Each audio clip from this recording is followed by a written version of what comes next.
Znana imena iz družabnega in športnega življenja so danes zasedla novogoriški kraj Bilje. Tja je na obisk prišel sam monaški princ Albert II.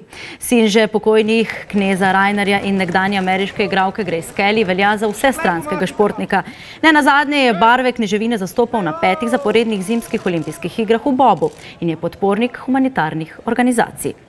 In njegove težnje po dobrodelnosti so ga tudi pripeljale v ta majhen slovenski kraj s komaj 1000 prebivalci, kjer sta zrasla 2 nogometna reprezentanta, gostitelja dobrodelnega nogometnega turnirja, Walter Birsa in Tim Matavž. Iz Bil, Sandra Izgeta. 8-letni Luka Tomšič že 2 leti igra v nogometni šoli Walterja Birse in Tima Matavža. Zato ne čudi, kdo sta njegova vzornika. Birsa in Matavž. Zakaj pa? Ker sta bočna branilca in sredinska. Tudi njegovi soigralci so vzor našli prav v slovenskih nogometaših. Jan Oblak, on je moj vzornik, ker meni je tudi všeč klub Atletico Madrid in on tam igra in je dober. Kakšna pa je tvoja pozicija? Tudi sem horna.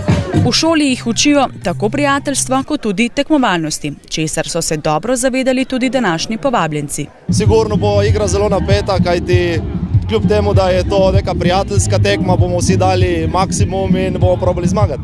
Tako Vasilij Žbogar kot tudi Ranko Babič pa danes stavita na znanje iz otroštva. Prav Busanc vsake treniral, tako da tudi jaz sem.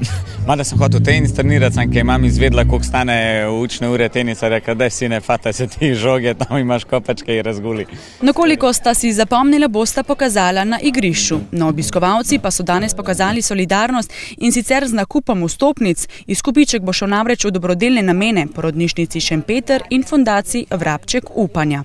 Za bolnišnični oddelek v glavnem nakupujemo prepotrebno opremo, če lahko temu tako rečem. Naš glavni cilj pa je pripomoči tudi pri investiciji v težko pričakovan nov rehabilitacijski center v Stari Gori. In tako se da slava unovčiti tudi v dober namen.